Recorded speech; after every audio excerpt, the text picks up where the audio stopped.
constitutionnel ma ni kon nag boobu de conseil suñuy xool ki nga xam ne que moo di Barthélémy Diaz saisir na ko pour daal di li nga xam ne que moo di ñëw seen si ay ponk yu ko gën a fasantiku waaye itam daal di bëgg a kase l'article 277 bi nga xam ni itam ñoo tees ni moo daal di dal si kawam en tout cas donc jàppee ni itam Barth ay arguments yi nga xam ni itam yóbbu na ko foofu si ko conseil constitutionnel mooy ils dévoilent le hors-jeu du préfet au sujet des articles 29, 30 et 277 du code électoral et sa fausse appréciation de la date d'effet définitif du jugement. Alors, nous avons besoin conseil constitutionnel pour démentir le préfet, c'est article 29, 30 ak li nga xam ne mu di 277 waaye itam li nga xam ni itam nekk na si date définitive bu jugement bi ñoom avocat yi ba tey ñu koy daal di weddi jàpp ne nag date définitive bi moom le préfet joxewul bu baax bi exactement tamit ñi ngi invoqué aussi les articles 92 et 93 loi 2021 38 du 3 décembre 2021 pour dire que le statut de Barth au maire élu au maire au suffrage universel direct ne relève pas des pouvoirs du préfet.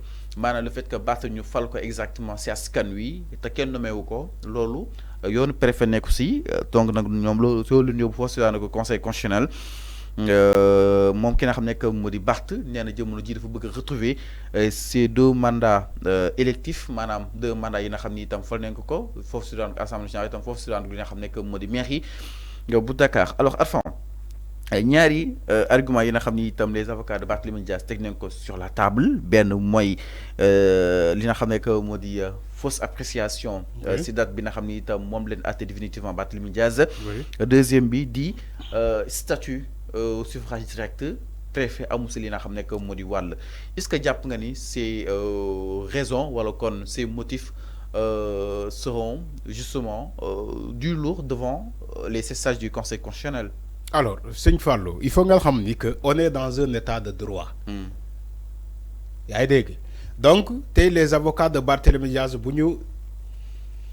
si un manquement, mais ils ont le droit d'aller déposer le recours. C'est là où je suis d'accord avec eux. Okay. Parce que dès que aussi, nous devons faire justice bop. Maintenant, je décide de faire justice soi-même. C'est là où la loi ne reconnaît pas. Maintenant, vous faites que vous avez la togn, comme le cas de Barthélémy Diaz tay. Avocat mi ñu respecté wuñu tel et tel autre article. Mota ñu def recours au niveau du Conseil constitutionnel et benen bi ñu yobbu ko au niveau de la Cour d'appel. C'est là où je suis d'accord avec les avocats de Barthélémy Diaz. Si tu n'es pas d'accord parce qu'il y a des manquements, voilà la procédure normale, ou bien il y a des lois, ou bien des articles qui ont été laissés en rade, qui est le cas de Barthélémy Diaz, il faut souligner, évoquer ces articles-là. Okay. Sous forme de recours. Parce qu'on est dans un état de droit. Alors, mais revenons sur motifs, est-ce que ces motifs d'une peser lourd devant le Conseil constitutionnel? On va. Alors, mais tout d'abord, préfet, est-ce que Amnon Dogal, si qu'on y fall? L'autre question, une question qui revient tout le temps. Mais loi Mokowa, l'article 277 du code électoral Mokowa, ni qu'un électeur de la ville de Dakar, conseiller, il peut saisir le préfet direct pour déchoir un maire de son mandat parce que dafa japp ni que dafa incompatible wala dafa éligible. Loi moko il faut aller lire l'article 277 deuxième alinéa. Mais lolu loi là. Mais les avocats de Barthélémy Diaz tamit dañuy basé ci loi aussi pour def un recours. C'est là où il y a le jeu. Mais ñom suñ topé L277 bi ñom dañuy daanu concrètement. C'est là où il y a le jeu. C'est là où je suis d'accord. Et c'est d'ailleurs, faut que le gën intéressant. Ni dañoo jël loi pour Daniel Barthélémy Diaz, ni dem jël ay yenen loi aussi ay article pour def un recours. Voilà li moy wone ni que ni Sénégal dëkk droit la. Li moy wone ni que ni Sénégal dëkk droit la, dëkk loi la. Élégance yi nak. Élégance non, de côté après. Élégance féetewul kaw loi. Loi mo njité lañuy jital d'abord après élégance bi ñëw. Mais on ne peut pas parler oui andi len élégance ngeen baye droit wala ngeen baye loi bi dédét loi ngay jëk jital ba paré bo len tiyé ba paré mën ngeen waxtaan. J'aime prendre l'exemple de comment il s'appelle le journaliste là Adama Gaye Adama Gaye du kii daf ko porté woon plainte ñu dem ci yoon mais après fa la ñu mujjee élégance dem wax ak Abass Fall nee na nangu na garaawul kii màgg la amu problème ma retiré loolu mooy élégance da ngeen jëkk a dem ci yoon ba pare boo leen amulee solution wala yoon ne leen dem leen ngeen waxtaani les deux camps ngeen trouver solution léegi boo leen waxtaanee ci élégance ngeen trouver solution.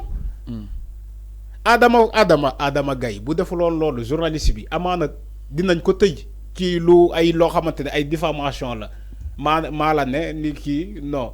lu buggaan faral dina lu buggaan faral dina. manaar mara yaay naar. alors donc loolu bu amee da ngay njëkk a jiital loi bi ba pare bu loi bi bu yoon ne dem leen ngeen waxtaan ci élégance ngeen dem dee waxtaan ci élégance. mais lu ñu gis ci gars yi dañuy bëgg a waxtaan dañuy bëgg a jiital loi bi dañuy ne noo génne leen loi bi ngeen teg élégance parce que politique élégance la. alors Arfan le conseil constitutionnel aussi dina daal di saytu. oui ginnaaw li nga xam ne que moo di le préfet est-ce que am na droit mu daal di sóobu si mandat jàmbur wax na ko ni 277. Permettre na citoyen bi su ma gisee ni Arfan il n'est plus éligible. oui saisir ko. oui par le biais justement du préfet. mais beneen bi aussi mooy loo xam ne juróon na coow moom ak gën jéem a turee. si la date. bu condamnation définitive bi exactement. tantôt ñu ne en 2016 tantôt ñu ne 2023 exactement. naka la ko daal di jàngatee loolu itam. xam nga Fallou la cour suprême malheureusement Barthélémy Dias nee na du tribunal buy jugé.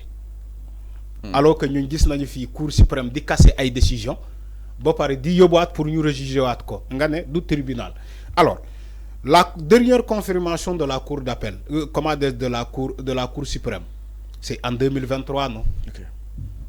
la ñuy génnee condamnation définitive bu Barthélémy Dias parce que Barthélémy Dias moo def dernier appel Barthélémy Dias moo def dernier appel bi.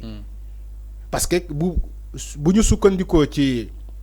La confirmation par la cour d'appel en septembre 2022.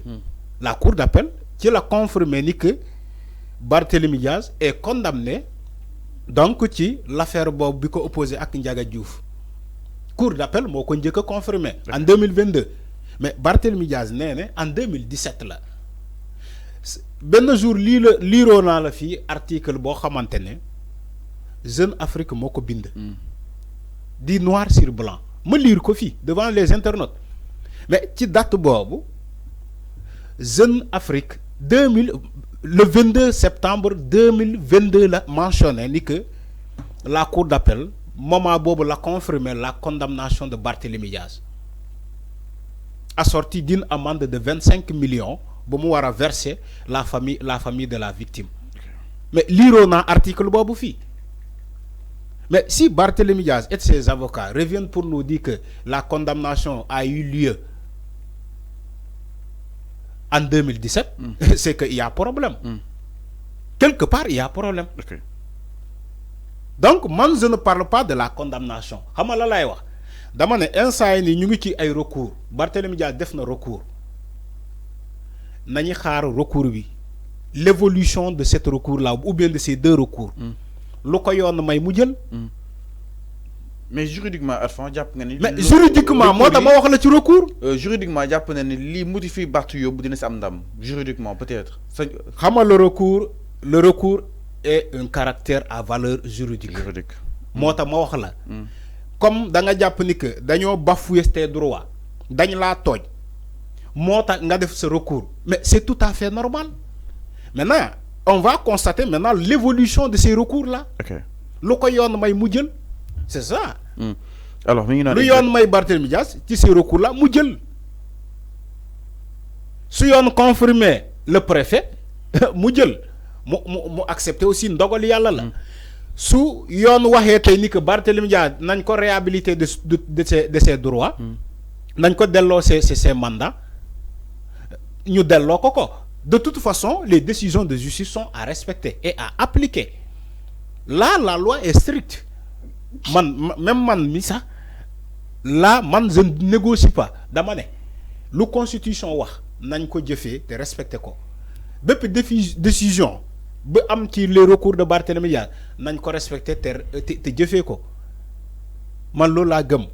il s'agit pas de Barthélémy Diaz, il s'agit pas du préfet nañu xaar les deux recours du dafa yóbbu conseil constitutionnel qui est aujourd'hui la voie autorisée de la constitution. Légui nañu xaar la décision du conseil constitutionnel. Exactement, c'est clair par rapport à li nga xamné que mu di Barthélémy Diaz donc nak mom mi un peu partout pour daal di li nga xamné que mu di réclamer ce qui lui revient de droit jàpp na ni itam amuñu benn yoon li nga xamné que mu di manquant pour daal di koy wàccee si nga xamné que mu di mairie concrètement. Alors ñu daal ñu itam si leneen ginnaaw dina xam ne que moo di cette décision bu conseil constitutionnel bi nga xam ni itam ñu koy daal di xaar si sénégalais yi alors enfin dañuy daal dikk si mbiru ki nga xam ne que moo